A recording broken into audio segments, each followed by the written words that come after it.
ప్రియమైన దేవుని సంగమా, కూడి వచ్చిన మీ అందరకు మన రక్షకుడైన యేసుక్రీస్తు వారి పుననామములో నా శుభాభివందనాలు. ఈరోజు కొన్ని విలువైన సంగతులు మనం నేర్చుకునే ప్రయత్నించేద్దాం. ఈరోజు పాత నిబంధనలో ఉన్న ఒక ప్రవక్త జీవితాన్ని మనం ధ్యానం చేయబోతున్నాం. ఎవరు ఆ ప్రవక్త అంటే ప్రవక్త అయిన నాతాను. ఈ మధ్యకాలంలో మనం చాలామంది బైబిల్లో ఉన్న భక్తుల జీవితాలను మనం ధ్యానం చేస్తున్నాం. ఒక మెఫీబోషి జీవితం కోసం మనం ధ్యానం చేసాం. ఒక సొలొమోను జీవితం కోసం మనం ధ్యానం చేసాం. దావీదు జీవితం ప్రారంభించాం, మధ్యలోనే ఆపాం. ఆ తర్వాత సువార్తికుడైన ఫిలిప్పు కోసం మనం ధ్యానం చేసాం. పరిచారకుడైన మార్కు కోసం ధ్యానం చేసాం. ఇలా అనేక మంది భక్తుల జీవితాల కోసం మనం ధ్యానం చేస్తున్నాం. గత 2 వారాల క్రితం ఒక సేవకులు మన దగ్గరికి వచ్చి ఒక స్త్రీ కోసం చెప్పారు. ఎవరు? తబిత. అలా బైబిల్లో చాలామంది మనకు కనబడుతుంటారు. వారి జీవితాల నుండి మనం అనేక పాఠాలు నేర్చుకోవడానికి అవకాశం ఉంది. నాకైతే ఆదికాండం నుంచి ప్రకటన గ్రంథం వరకు బైబిల్లో ఉన్న భక్తులందరి కోసం ఒక్కొక్కరి కోసం ఒక్కొక్క వారం చెప్పాలనే ఆశ అయితే ఉంది. పరిస్థితులు తగ్గట్లుగా, లేదా మన వాతావరణానికి తగ్గట్లుగా, లేదా మన సంఘానికి అవసరమైన భక్తుల కోసం అవసరం మేరకు మనం చెప్తూ వెళ్దాం. ఈరోజు అయితే మనం ప్రవక్త అయిన నాతాను కోసం మనం ఈరోజు నేర్చుకోబోతున్నాం. ఎవరు ఈ నాతాను? బైబిల్ గ్రంథంలో మొత్తం 6 నాతాన్లు కనబడుతుంటారు. నాతాను అనే పేరు కలిగిన వారు 6 కనబడతారు. అందులో ప్రాముఖ్యులు 3. 6 కనబడతారు. ప్రాముఖ్యమైన వారు, మనం బాగా నేర్చుకోవాల్సిన వారు, బైబిల్లో ఎక్కువ చోట్ల కనబడేవారు మాత్రం 3. అందులో మొదటి వ్యక్తి ఎవరంటే ప్రవక్త అయిన నాతాను. ఈయన కోసం రాయబడింది ఎక్కడ మనం చూడగలిగితే సమూయేలు రాసిన 2వ గ్రంథము 7వ అధ్యాయం మొదటి వచనం. సమూయేలు రాసిన 2వ గ్రంథము 7వ అధ్యాయం మొదటి వచనం. యెహోవా నలుదిక్కుల అతని శత్రువుల మీద అతనికి విజయం ఇచ్చి అతనికి నెమ్మది కలగజేసిన తర్వాత రాజు తన నగరయందు కాపురం ఉండి నాతాను ప్రవక్తను పిలవనంపి. ఇక్కడ నాతాను ప్రవక్త అని రాయబడింది. నాతాను అనే వ్యక్తి ఎవరంట? ప్రవక్త అంట. అంటే మొదటి వ్యక్తి ఎవరంటే ప్రవక్త అయిన నాతాను. రెండో వ్యక్తి కనబడుతుంటాడు. ఈయన ఎవరంటే దావీదు కుమారుడైన నాతాను. ఈ క్లారిటీ మీకు తెలియాలి. దావీదుకు చాలా మంది పిల్లలు ఉన్నారు. అందులో నాతాను అని కూడా ఉన్నాడంట. వాడి కోసం అక్కడ రాయబడింది సమూయేలు రాసిన 2వ గ్రంథము 5వ అధ్యాయం 15వ వచనాన్ని మీరు చూడగలిగితే,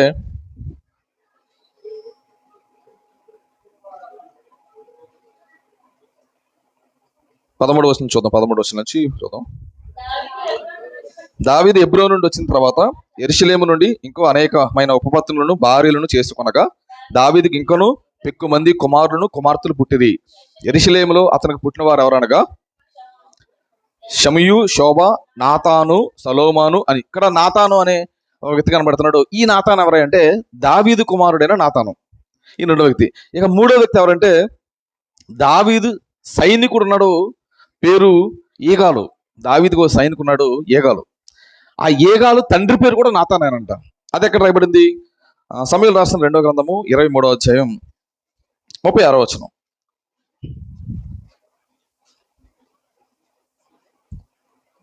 సమూయేలు రాసిన 2వ గ్రంథము 23వ అధ్యాయం 36వ వచనం. సోబోవాడగు నాతాను యొక్క కుమారుడైన ఏగాలు తండ్రి పేరు కూడా నాతానంట. వీళ్ళు ప్రాముఖ్యమైన వారు. మరొక 3 ఉన్నారు. వారంత ప్రాముఖ్యమైన వారు కాదు, అందుకే వారి కోసం నేను చెప్పట్లేదు. అయితే ఈ మాట్లాడుకుంటున్న ఈ ప్రాముఖ్యమైన ఈ 3 నాతానలో ఈరోజు మనం మాట్లాడుకుంటున్న నాతాను ఎవరంటే ప్రవక్త అయిన నాతాను. ప్రవక్త అయిన నాతాను కోసం ఈరోజు మనం నేర్చుకోబోతున్నాం. నాతాను అనే పేరుకి అర్థం ఏంటంటే యెహోవా దానం ఇచ్చును. ఆ పేరుకి అర్థం ఏంటంట? యెహోవా దానం ఇచ్చును అనే పేరుకి అర్థం అంట. ఈ నాతాను ఎవరి కాలంలో జీవించాడు అని కూడా మనం దీనికోసం స్టడీ చేయగలిగితే, దావీదు ఇశ్రాయేల్ ప్రజలను పరిపాలిస్తున్న కాలంలో 2 ప్రవక్తలు ఉండేవారంట. దావీదు ఇశ్రాయేల్ అందరిని పరిపాలిస్తున్న కాలంలో 2 ప్రవక్తలు ఉండేవారంట. అందులో ఒక ప్రవక్త పేరు నాతాన్ అంట, ఇంకో ప్రవక్త పేరు గాతు అంట. 2 ప్రవక్తలు దావీదు కాలంలోనే పరిచయం చేశారు. అంటే ఈ నాతాను ఎవరి కాలానికి సంబంధించిన వాడు అని మనం ఆలోచిస్తున్నప్పుడు దావీదు కాలానికి సంబంధించిన వాడు. ఇక నాతాను కోసం ఈరోజు ఒక 5 విషయాలు నేను మీకు చెప్పాలని ఆశపడుతున్నాను. 5 ఈరోజు చెప్పను, కానీ ఒక 2 విషయాలు ఈరోజు చెప్తాను. వచ్చే వరకు 3 విషయాలు చెప్తాను. మొట్టమొదటిగా నాతాను కోసం మనం నేర్చుకోవాల్సిన ఒక విషయం ఏంటంటే, మొట్టమొదటి పాయింట్ ఏంటంటే తొందరపడి సలహా ఇచ్చిన నాతాను. తొందరపడి సలహా ఇచ్చిన నాతాను చాలా తొందరపడ్డాడు. సందర్భం చెప్తాను, జాగ్రత్తగా వినండి. ఇప్పుడు నేను చెప్పే విషయాలన్నీ ఎక్కడ రాయబడ్డాయంటే సమూయేలు రాసిన 2వ గ్రంథము 7వ అధ్యాయం 1 నుంచి 3 వచనాల్లో ఇప్పుడు నేను చెప్పే విషయాలంతా అక్కడ రాయబడ్డాయి. ఏం జరిగింది అని మనం ఆలోచిస్తున్నప్పుడు, దావీదు ఇశ్రాయేలు ప్రజలను చక్కగా పరిపాలన చేస్తున్నాడు. ఆయన రాజు అయ్యి పరిపాలన ప్రారంభించాడు. 7 సంవత్సరాలు యూదులను పరిపాలించాడు. ఆ తర్వాత ఏమైందంటే మిగతా 11 గోత్రాల వరకు కూడా వచ్చి మమ్మల్ని కూడా 10 గోత్రాల వరకు మమ్మల్ని కూడా వచ్చి పరిపాలించమన్నప్పుడు ఈయన 7 సంవత్సరాల తర్వాత 12 గోత్రాల వారిని పరిపాలన చేస్తుంటాడు. ఇలా ఈ పరిపాలన ప్రారంభించి సుమారు ఒక 18-19 సంవత్సరాలు అయిన తర్వాత దావీదు ఏం చేశాడంటే, దేవుడు గొర్రెలు కాసుకుని నన్ను రాజుని చేశాడు. రాజుని చేయడమే కాదు, రాజు అయిన నేను చక్కగా పరిపాలన చేస్తున్నాను. పరిపాలన చేయడమే కాదు, నా కొరకు ఒక మంచి రాజు నగరం నేను ఏం చేసుకున్నాను, కట్టుకున్నాను. రాజు నగరం కట్టుకున్నాను. కానీ నన్ను రాజుని చేసిన దేవుడు మాత్రం ఒక డేరాల్లో ఉన్నాడు. డేరాల్లో మందసం ఉంది, దేవుడు మాత్రం డేరాల్లో ఉన్నాడు. గొర్రెలు కాసుకున్న నేనేమో రాజునై మంచి బిల్డింగ్లో ఉన్నాను. అంతేం బాగోలేదు. దేవుడి కోసం నేను ఏదైనా ఒక మందిరం కట్టాలి, ఒక మంచి మందిరం కట్టి ఆ మందిరంలో నేను దేవుడిని పెట్టాలని దావీదు ఆలోచన చేస్తాడు. ఎప్పుడైతే దావీదుకి ఆలోచన వచ్చిందో, ఎప్పుడైతే దావీదుకి అలాంటి ఆలోచన వచ్చిందో, వెంటనే దావీదు ఏం చేశాడో ఇప్పుడు మన విషయంలోకి వెళ్ళగలిగితే సమూయేలు రాసిన 2వ గ్రంథము 7వ అధ్యాయం, సమూయేలు రాసిన 2వ గ్రంథము 7వ అధ్యాయం 1వ వచనం. యెహోవా నలుదిక్కుల అతని శత్రువుల మీద అతనికి విజయం ఇచ్చి అతనికి నెమ్మది కలగజేసిన తర్వాత రాజు తన నగరయందు కాపురముండి నాతానును పిలవనంపించాడంట. హ్యాపీగా ఉన్నాడంట, రాజు అయిపోయాడంట, హ్యాపీగా ఉన్నాడంట, మంచి బిల్డింగ్ కట్టుకున్నాడంట, ప్రశాంతంగా ఉందంట. ఈలోపు ఒక ఆలోచన వచ్చిందంట ఆయనకు. ఏం ఆలోచన? దేవునికి ఏం కట్టాలి, ఓ మందిరం కడితే బాగుండు అని ఆలోచన వచ్చిందంట. అంటే ఒక మందిరం కట్టాలన్న ఆలోచన మంచిదా చెడదా? మంచి ఆలోచనే. ఎప్పుడైతే మంచి ఆలోచన వచ్చిందో ఆ టైంలో ప్రవక్తగా ఉన్న నాతాను పిలిపించాడంట. నాతాను పిలిపిస్తే ఇప్పుడు ఏం జరిగిందో జాగ్రత్తగా వినాలి మీరు. ఏం జరిగిందో చూడండి, 2వ వచనం. నేను దేవదాను మానుతో కట్టిన నగరయందు వాసము చేయుచుండగా దేవుని మందసము డేరాల్లో నివసించుచున్నదనగా నాతాను చెప్తున్నాడు. నాతాను, నేను గొర్రెలు కాసుకునేవాడినయ్యా, నన్ను రాజుని చేశాడు, హ్యాపీగా పరిపాలన చేస్తున్నాను, ప్రశాంతంగా ఉంది. అయితే ఒక మంచి బిల్డింగ్లో నేనున్నాను, దేవదారు మానులతో కట్టుకున్న మంచి బిల్డింగ్లో నేనున్నాను. దేవుడేమో డేరాల్లో ఉన్నాడు, ఇదేం బాలేదయ్యా అని నాతానుతో చెప్పాడు. అంటే దాని అర్థం ఏంటంటే దేవుడికి నేను ఒక మందిరం కట్టాలనుకుంటున్నానని చెప్పాడు. ఎవరితోటి? నాతానుతోటి. వెంటనే నాతాను ఏమంటున్నాడు చూడండి. వెంటనే నాతాను ఏమంటున్నాడు చూడండి. ఒక్క క్షణం కూడా ఆలోచించలేదు. నేను మందిరం కట్టాలని దావీదు చెప్పాడు, నాతానుతో చెప్పాడు. నాతాను ఒక్క క్షణం కూడా ఆలోచించకుండా, కనీసం దేవునికి ప్రార్థన చేయకుండా, దేవుని చిత్తం ఏంటో తెలుసుకోకుండా తొందరపడి సలహా ఇచ్చేసాడు. తొందరపడి సలహా ఇచ్చాడు. ఏంటి ఆ సలహా చూడగలిగితే 3వ వచనం. నాతాను, యెహోవా నీకు తోడుగా ఉన్నాడు, నీకు తోచినదంతయు నెరవేర్చమనగా. ఇదే తొందరపడిచ్చిన సలహా. అదేంటండి, దావీదేమో మందిరం కట్టాలనుకుంటున్నాడు, తప్ప కాదు. ఈయనేమన్నాడు వచ్చి కట్టే అన్నాడు, ఇది తప్ప. కట్టమండం తప్పు కాదు, కడతానడం తప్పు కాదు. మళ్ళీ చెప్తాను, కడతానన్నాడు దావీదు, అది తప్పు కాదు. కట్టమని చెప్పాడు, ఇది తప్పు కాదు. మరి తప్పేంటి? తప్పేంటి? తప్పేంటి? అసలు దేవుని చిత్తం ఏంటో తెలుసుకోకుండా చెప్పడమే తప్పు. మందిరం కట్టాలని కూడా తప్పు కాదు, కట్టమని ప్రవక్త చెప్పడం తప్పు కాదు. ఇక నాతాను చేసిన ఒక పని ఏంటంటే, దావీదు ఎప్పుడైతే చెప్పాడో వెంటనే ఏం చేయాలి? సరే అండి, ప్రార్థన చేద్దాం, సరే దేవుడిని అడుగుదాం, దేవుని చిత్తం ఏంటో తెలుసుకుందాం అని ఏం చేయాలి అని చెప్పాలి. ఏమీ అనలేదు, కనీసం ప్రార్థన చేయలేదు, దేవుని చిత్తం ఏంటో తెలుసుకోలేదు, దేవుడిని అడగలేదు. రాజా మందిరం కట్టకుండా కట్టే అన్నాడంట, మందిరం కట్టేమన్నాడంట. అంటే తొందరపడి దావీదు అడిగేసరికి రాజు అడిగేది కదా, మంచి పనే కదా అని తొందరపడి నాతాను సలహా ఇచ్చాడు. ఏంటి సలహా? మందిరం కట్టే. అంటే మందిరం కట్టేయమంటాం తొందరపడి ఇవ్వడం ఆ సలహా? అవును. ఎందుకు అది తొందరపడి ఇచ్చాడు నేను అంటున్నానంటే, ఎప్పుడైతే వచ్చాడు దావీదు పిలిచాడు, ఏదో చెప్పాడు, మందిరం కట్టేయమన్నాడు, వెళ్ళిపోయాడు. ఎవరు? నాతాను ఇంటికి వెళ్ళిపోయాడు. రాజుగారు ఇంటికి ఉన్నాడు, నాతాను ఇంటికి వెళ్ళిపోయాడు. వెళ్ళిపోయిన తర్వాత ఆ రాత్రి ఏం జరిగిందంటే, ఆ రాత్రి ఏం జరిగింది, నాతాను దగ్గరికి దేవుడు వచ్చాడు. అయితే ఆ రాత్రి యెహోవా వాక్కు నాతానుకు ప్రత్యక్షమై చెప్పినదేమనగా, నాతాను దగ్గరికి దేవుడు వెళ్ళాడు రాత్రి. పొద్దున ఉదయం ఏమి ఇచ్చాడు? మందిరం కట్టేమని సలహా చెలిపాడు. సలహా చెలిపాడు. రాత్రి దేవుడు వెళ్ళాడంట. వెళ్ళి నువ్వు పోయి నా సేవకుడైన దావీదు ఇట్లు చెప్పు, నీకు ఇష్టం చెప్పేసావు. ఆయన ఏదో అడిగాడు, ఏదో చెప్పేసావు. అసలు చెప్పాల్సింది అది కాదు. ఇప్పుడు నేను చెప్తున్నాను, రాత్రి వచ్చి ఇది చెప్తున్నా, ఈ చెప్పి ఏం చెప్పాలి? యెహోవా నీకు ఆజ్ఞాపించిన ఏమనగా, నాకు నివాసముగా ఒక మందిరము కట్టింతువా? ఐగుప్తులో నుండి నేను ఇశ్రాయేలును రప్పించిన నాట నుండి నేటి వరకు మందిరములు నివసింపక డేరాలలోను గుడాలను నివసించు సంచరించి తిని, ఇశ్రాయేలుతో కూడా నేను సంచరించిన కాలము ఇశ్రాయేలు గోత్రములో నేను ఎవరితోనేనను.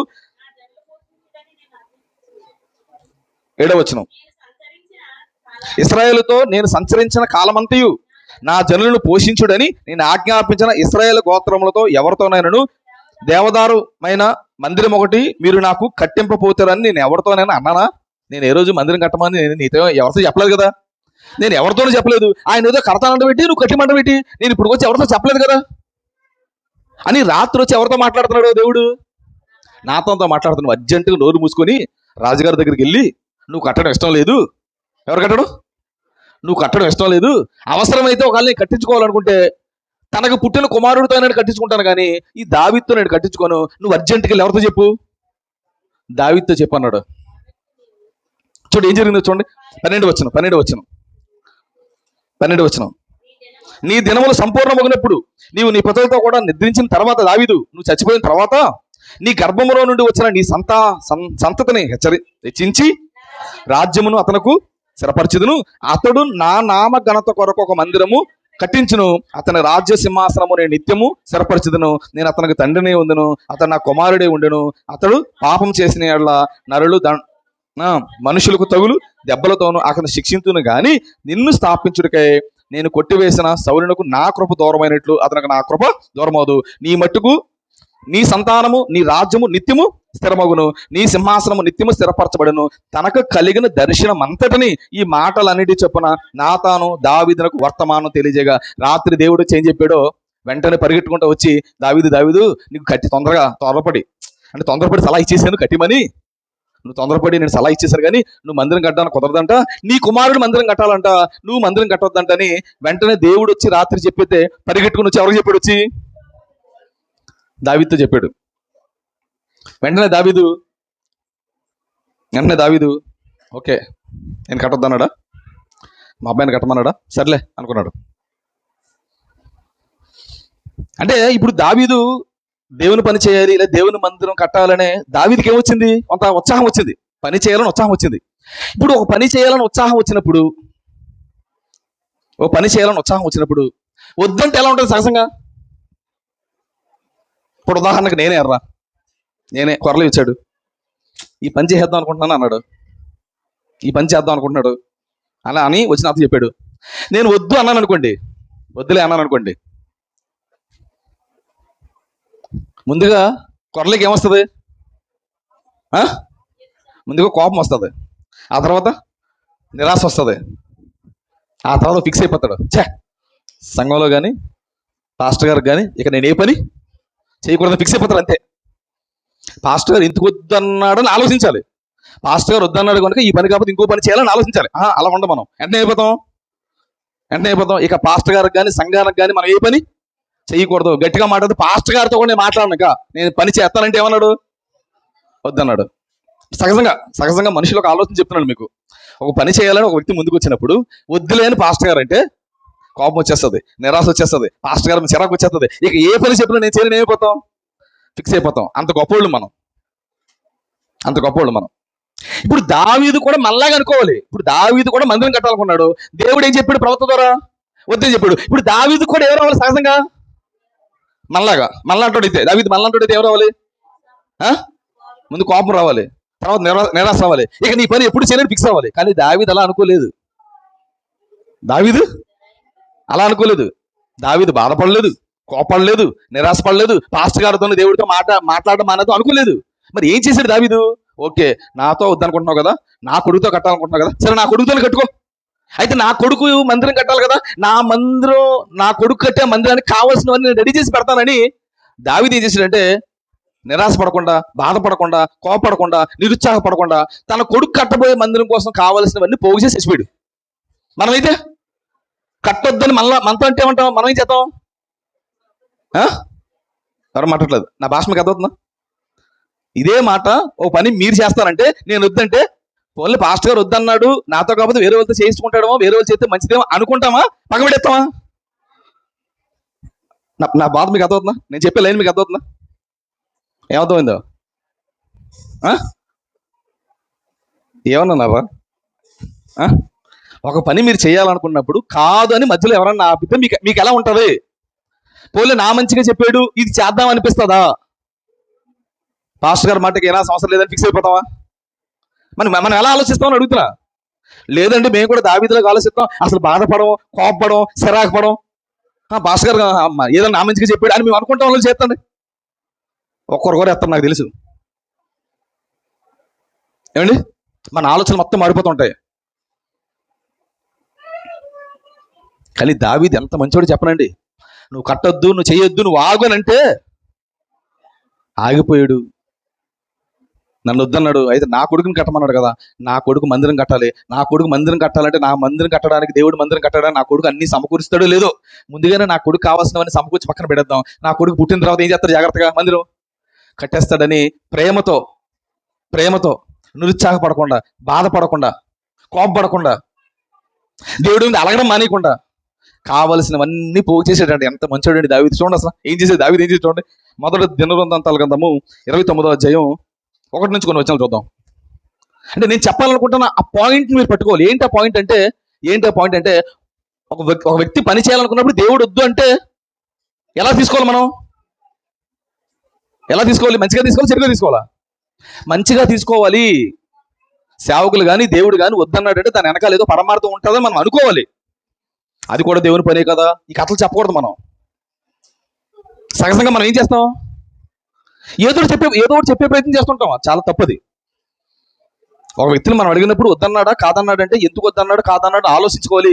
ఒక మంచి నిర్ణయం తీసుకొని సేవకులు చెప్పేదాన్ని చేయడానికి మనం ఎప్పుడు ప్రయత్నం చేయాలి. దావీదు కూడా దేవుడు వద్దన్నా కూడా బాధపడలేదు, నిరాశపడలేదు, కోపపడలేదు, నిరాశ చెందలేదు. కానీ తన కొడుకు కట్టబోయే మందిరానికి కావలసిన పోగు చేయాలనుకున్నాడు. ఏం చేస్తున్నాడో మీరు చూడగలిగితే మొదటి దినవృత్తాంతాల గ్రంథము 29వ అధ్యాయం. రే గొడవరా, మొదటి నుంచి కొన్ని వచ్చిన చూద్దాం. చూడు దావీదు ఎంత మంచివాడు చూడండి. తర్వాత రాజైన దావీదు సర్వ సమాజమును ఇలాగ సెలవిచ్చాడంట, దేవుడు కోరుకునిన నా కుమారుడైన సొలొమోను ఇంకను లేత ప్రాయము గల బాలుడే ఉన్నాడు. నా కొడుకు చిన్నోడు. దేవుడు ఏమన్నాడు, ఈ చిన్నోడితో ఏం కట్టిస్తానన్నాడు? ఈ చిన్నోడితో మందిరం కట్టించుకోవాలనుకున్నాడు. కానీ ఈడు చిన్నోడే, ఈడెప్పుడు ఎదగాలి, దానికి కావాల్సినవన్నీ ఎప్పుడు ఈడు పోగు చేయాలి, ఎప్పుడు కష్టపడాలి, అమ్మో చాలా కష్టమైపోతుంది, చాలా లేట్ అయిపోతుంది, ఈడు చిన్నపిల్లడు. కనుక మనం ఏం చేద్దామని సర్వ సమాజంతో చెప్తున్నాడు, ప్రజలతో చెప్తున్నాడంట. ఏమని? నా కుమారుడైన సొలొమోను ఇంకను లేత ప్రాయం గల బాలుడే ఉన్నాడు. కట్టబోవు ఆలయము మనుషులు కాదు. కట్టే ఆలయం ఎవరికి కాదు? మనుషులు కాదు. మీరు ఎంత పెద్ద ఆలయం కట్టండి, అది ఎవడో కబ్జా చేయడానికో లేదా ఎవడో దాన్ని అనుభవించడానికి ఎవరికి ఉండదు. అది ఎంతకాలం అలా మందిరం ఉంటుంది, వచ్చేవాడు వస్తాడో చెప్పుడు చెప్తే అలా పోతా ఉంటాడు తప్ప అది ఆస్తులు కదా, అమ్ముకోవడానికి కుదరదు. ఇళ్ళకి అమ్ముకోవచ్చు, పొలానికి అమ్ముకోవచ్చు, మందిరం అమ్ముకుంటావా?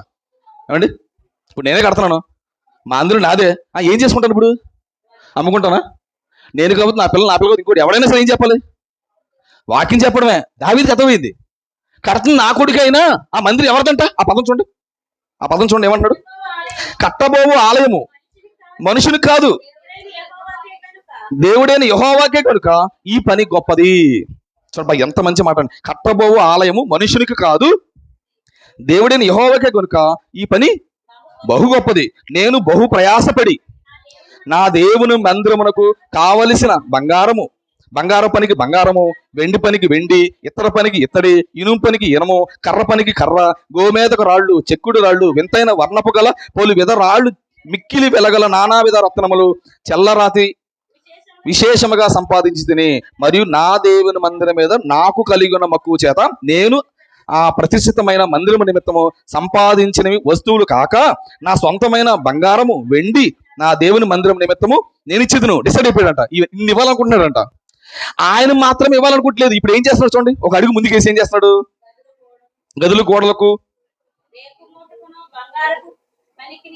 బంగారం పనికి బంగారం, వెండి పనికి వెండి, ప్రతి విధమైన పనికి 6,000 మనుగుల ఓఫీరు బంగారమును 14,000 మనుగుల పుట్టము వేయబడిన వెండిని ఇచ్చి ఉన్నాడంట. దావీదు చాలా పోగు చేసాడు. దేనికోసం? ఈయన కట్టే మందిరం కోసం కాదు, వాళ్ళ అబ్బాయి కట్టే మందిరం కోసం. యాక్చువల్గా ఈయన కడతానంటే దేవుడు ఏమన్నాడు? వద్దు అన్నాడు. వద్దన్న ఈయన ఆగలేదు, దానికి కావాల్సిన పోగు చేశాడు. ఈయన పోగు చేయడం కాదు, ఈయన చేసిన మరొక గొప్ప పని ఏంటంటే 5వ వచనం, ఆ దినమున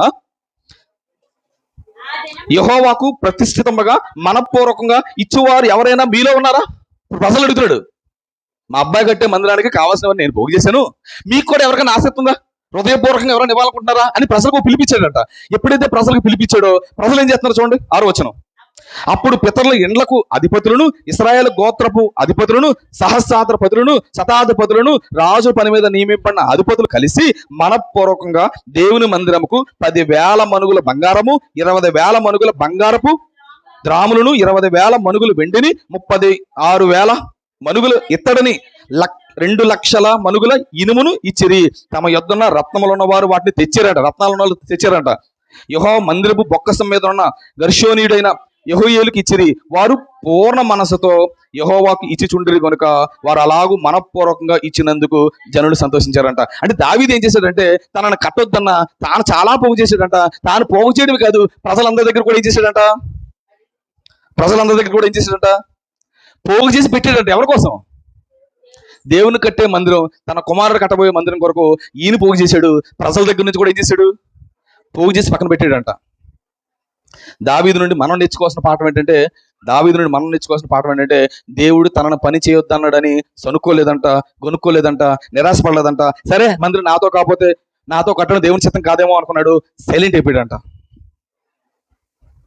గతంలో దావీదు ఆలోచన మీరు గమనించండి, రాజంతటోడు నేను కట్టాలని కూడా వద్దంటావా అని అనలేదంట.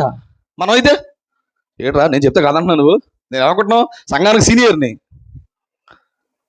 సంఘం ప్రారంభించి అప్పటి నుంచి వస్తున్నాడు, నా మాట తెలకపోతే ఎలాగా అంటే మనం అయితే గొనుక్కోలేదంట, సనుక్కోలేదంట, సైలెంట్ అయిపోయాడంట. ఇది దేవుని చిత్తం కాదేమో, నేను కట్టడం దేవుని చిత్తం కాదు, సైలెంట్ అయిపోయాడంట. అంటే ఇక్కడ నాతాను జీవితాన్ని మనం ఆలోచిస్తున్నాం కదా, ఇక్కడ నాతాను తొందరపడి ఇచ్చిన సలహా ఏంటి? నీకు ఏదైతే చేసే రాజా అన్నాడు, అది దేవుని చిత్తమా కాదని ఏం చేయలేదు, తెలుసుకోకుండా తొందరపడి సలహా ఇచ్చాడంట. రాత్రి వచ్చాడు, నాతాను గట్టిగా వార్నింగ్ ఇచ్చాడు. నాతాను వచ్చి దావీదుకి చెప్పాడు. దావీదు ఏమైపోయాడు, సైలెంట్ అయిపోయాడు. అంటే నాతాను జీవితం నుండి మనం నేర్చుకోవాల్సిన పాఠం ఏంటంటే, నాతాను కనీసం ప్రార్థన చేయకుండా, దేవుని చిత్తం ఏంటో తెలుసుకోకుండా దావీదుతో మాట అనేసాడు, నీకు నచ్చిందంతా చేశాను.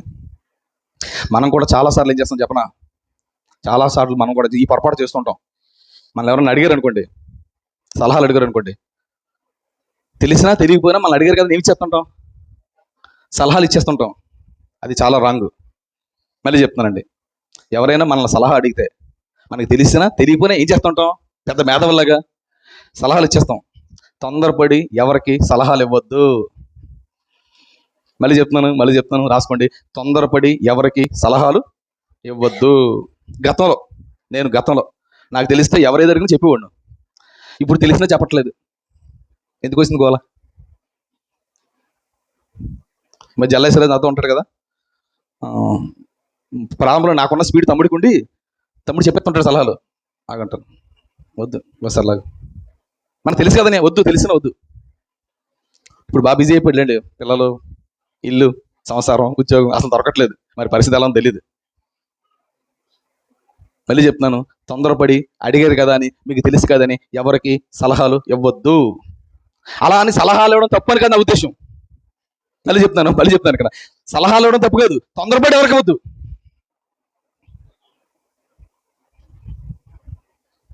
మళ్ళీ చెప్తా, అర్థమవుతుందా?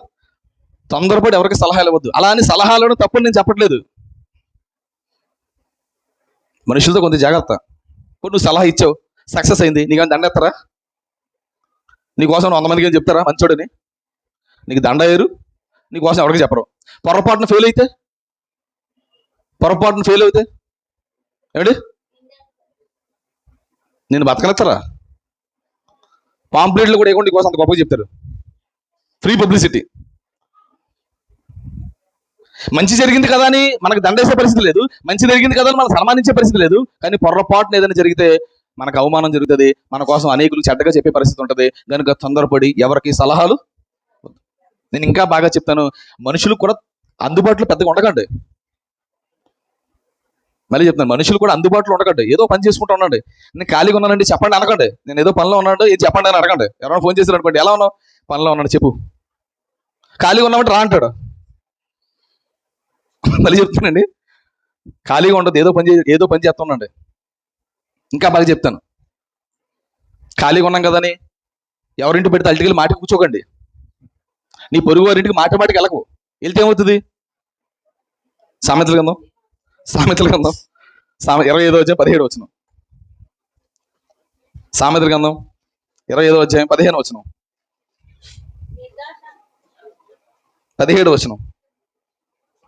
17 మాటికి నీ పొరుగు వారి ఇంటికి వెళ్ళొద్దు, అతడి నీ వల్ల విసిగి నిన్ను ద్వేషించినేమో. సిరాకు వస్తుంది అడిగి, పోరా ఈడవడం మాటికి పోతాను అనిపిస్తుంది. ప్రారంభంలో బాగానే ఉంటుంది, ప్రారంభంలో హుషారుగా స్నేహితులు బంధువులు భలే ఉంటుంది. రాను ఏమవుతుంది? సిరాకు వస్తుంది. ఆ విషయం మనకు తెలియదు. రోజులు కూర్చుంటూ ఉంటాం.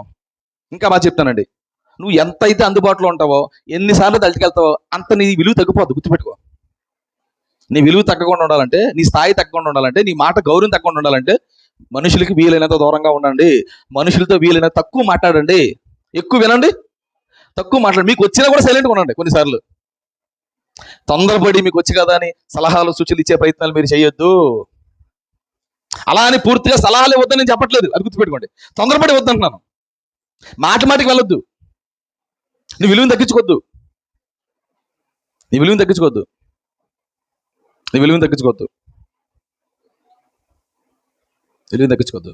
నేను ఎవరైనా సలహా అడిగినప్పుడు, నేను అడిగిన సలహా అన్నప్పుడు తొందరపడి ఇవ్వకూడదు. ఏం చేయాలంటే కొంచెం సమయం తీసుకోండి, ఖచ్చితంగా ప్రార్థన చేయండి.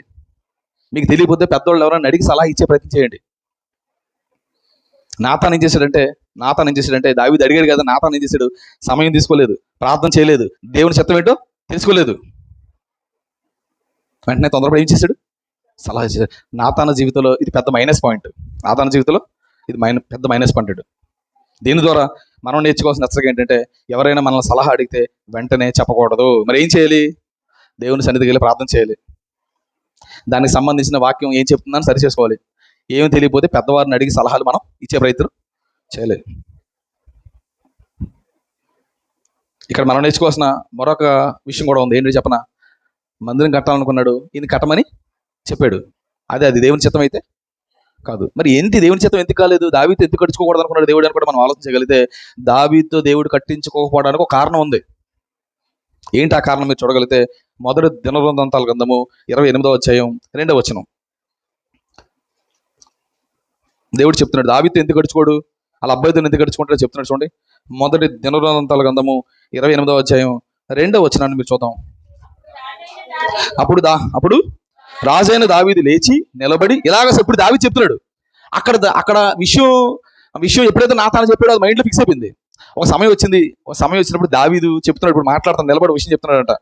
నా సహోదరులారా, నా జనులారా, నా మాట ఆలకించండి. యెహోవా నిబంధన మందసమునకు, మన దేవుని పాదపీఠమునకు, విశ్రమ స్థానమునకు ఉండుటకు ఒక మందిరం కట్టింపవలనని నేను నా హృదయమందు నిశ్చయించుకొని సమస్తమును సిద్ధపరిచితిని. మందిరం కట్టాలని మైండ్లో అనుకున్నాడంట, దానికి కావాల్సిన ఏర్పాట్లు చేసుకున్నాడంట. అయితే నీవు యుద్ధములు జరిగించి రక్తము ఒలికించిన వాడు గనుక నీవు నా నామమునకు మందిరము కట్టించకూడదని దేవుడు నాకు ఆజ్ఞాపించును. అంటే దావీదుతో దేవుడు ఎందుకు కట్టించుకోకూడదు అనుకున్నాడంటే, దావీదు యుద్ధాలు చేసి బోల్డ్ మంది ఏం చేశాడంట? చంపేశాడంట. అనేకులు చంపిన రక్తం ఆయన చేతులకు ఉందంట. అందుని బట్టి దేవుడు ఏం చేశాడంటే, దావీదు నువ్వు కట్టదే అన్నాడు. మరి మా అబ్బాయితో కట్టించుకోవాలనుకుంటున్నావు కదంటే, మీ అబ్బాయితో కట్టించుకుంటాను. మీ అబ్బాయి ఎవరితో ఏం చేయడు? యుద్ధాలు చేయడు. అదేంటి? శత్రువులతో యుద్ధం చేయాలి కదా. శత్రువు ఉన్నప్పుడు పక్క దేశస్తులతో ఏం చేయాలి? యుద్ధాలు చేయాలి. కానీ కొడుకు శత్రువులతో యుద్ధం చేయకుండా శత్రువులు లేకుండా చేసుకున్నాడు. ఇప్పుడు పక్క దేశం వాడు ఎవడైనా శత్రువుగా మారి యుద్ధం చేయడానికి రెడీ అవుతున్నాడు అనుకోండి, అసలు అందగాడు కదా కొడుకు, ఇళ్ళ కూతురు చేసుకుంటాడు పెళ్లి. ఏ రాజు అయితే శత్రువుగా భావించి యుద్ధం చేయడానికి వచ్చేవాడో ఆ రాజు కూతురిని చేసేసుకుంటాడు అంట. ఎంతమంది చేసుకున్నాడు పెళ్ళిళ్ళు? 1001 మందిని చేసుకున్నాడంట. ఎందుకని? యుద్ధాలు ఉండకూడదని. అందరితో బాయి కలిసిపోయాడంట. వాళ్ళ కూతురు లైన్ వేసేవాడో తెలియదు, లేకపోతే వాళ్ళు వేసేవాడో తెలియదు, లేకపోతే ఈయన చేసుకుంటారు, ఏం జరిగింది తెలీదు. 1000 మందిని పెళ్లి చేసుకున్నాడంట. అసలు చుట్టుపక్కల వారితో ఏం లేదు, శత్రుత్వం లేదు, నెమ్మదిగా సాగింది. దేవుని మందిరం ఏం చేశాడు? కట్టేశాడు. అలానే ఎక్కువ పెళ్లిళ్ళు చేసుకోవడం మాత్రం రైట్ అని నేను చెప్పట్లేదు, పాపం. దేవుడు ఏం చేసుకోమనలేదు. ఈయన ఏం చేశాడు? ఈయనే చేసుకున్నాడు. అంటే దావీదు దేవుడు కట్టించుకోకపోవడానికి కారణం ఏంటంటే, దావీదు రక్తం చేతులతో ఏమైంది? నిండింది. అందుకే దేవుడు ఏం చేయొద్దన్నాడు? దావీదు కట్టించుకోవద్దన్నాడు. అంటే నాతాన జీవితం నుండి మనం నేర్చుకోవాల్సిన మొట్టమొదటి పాఠం ఏంటంటే, ఎన్నడూ నాతాన వలె తొందరపడి ఎవరికి మనం ఏమివ్వకూడదు? సలహాలు ఇవ్వకూడదు. మరొక్కసారి మళ్ళీ గుర్చేస్తున్నాను, తొందరపడి ఎవరికి ఏమివ్వద్దు? సలహా. మీకు తెలిసినా కూడా సైలెంట్గా ఉండండి. వెంకటేష్ ఎప్పుడు మాట చెప్తుంటాడు, నాకు ఇప్పటికీ గుర్తు. మనకు తెలిసిన పని అంటే ఫ్రీగా చేయకూడదంట. ఆయన కొటేషన్, ఆయన సూత్రం. తెలిసిన పని ఎలా చేయకూడదు? ఫ్రీగా చేయకూడదంట. తెలియని పని కోసం మాట్లాడకూడదంట. ఆయన్ని చాలా మంది ఇంకోవాలనుకుంటారు, కానీ ఆయన ఏ పని చేసి డబ్బులు అడుగుతాడు. ఎందుకని? ఆయన తెలిసిన పని ఫ్రీగా ఎందుకు చేయాలి? ఫ్రీగా చేయకూడదు. ఫ్రీగా నువ్వు గొప్ప ఐడియా ఇచ్చినా, గొప్ప సలహా ఇచ్చినా పెద్ద మళ్ళీ ఖాతరు చేయరు. మీరు గమనించండి, చీప్గా దొరికే వస్తువులకి ఏముండదు? విలువ ఉండదు. గవర్నమెంట్ స్కూల్లో చెప్పేది ఆ టీచింగ్, ఇక్కడ ఏం స్కూల్లో చెప్పేది ఆ టీచింగ్. గవర్నమెంట్ స్కూల్ అంటే మనకేంటి? లోకం. ఎందుకు? డబ్బులు అడగరు కనుక. డబ్బులు అడిగే స్కూల్ అయితే ఎంత గొప్ప స్కూల్ అంటావు. ఉత్తిదే ఏమి లేదు, అవే టీచర్లు, అవే పాఠాలు, అవే పుస్తకాలు. అంటే మనం ఏం చూస్తామంటే, ఫ్రీగా ఇచ్చేసరికి విలువ లేకుండా చూస్తాం. మీరు గవర్నమెంట్ హాస్పిటల్ ఇచ్చి రామందులే, ప్రైవేట్ హాస్పిటల్ ఇచ్చి రామందులే. గవర్నమెంట్ హాస్పిటల్ అంటే మనకేంటి? లోకువ. ఎందుకంటే ఫ్రీ కదా. తొందరపడి ఎవరికి సలహాలు ఇవ్వద్దు. ఒకళ్ళు ఇవ్వాల్సి వస్తే డబ్బులు తీసుకుంటే అప్పుడు మేము ఎవరు అడగడం, మీరు ఎవరికి చెప్పాల్సిన అవసరం ఉండదు. నా పాయింట్ మీకు అర్థమవుతుందా? అంటే నేను డబ్బులు ఎందుకు తీసుకోమంటానంటే, ఎవడు మిమ్మల్ని అడగకూడదు సలహాలు, మీరు ఎవరికి ఇవ్వకూడదు, ఇచ్చి మీకు అమ్ముంచుకోకూడదు. కనుక నాతాన జీవితం నుండి నేర్చుకుంటున్న మొట్టమొదటి పాఠం ఏంటంటే, ఆయన తొందరపడి సలహా ఇచ్చాడు, మనం తొందరపడి ఎవరికి సలహా ఇవ్వకూడదు. ఇది నాతాన జీవితంలో మైనస్. ఇలాంటి మైనస్ మనలో లేకుండా చూసుకునే ప్రయత్నం మనం చేయాలి. రెండో విషయం కూడా చెప్పి నేను ముగించే ప్రయత్నం చేస్తాను.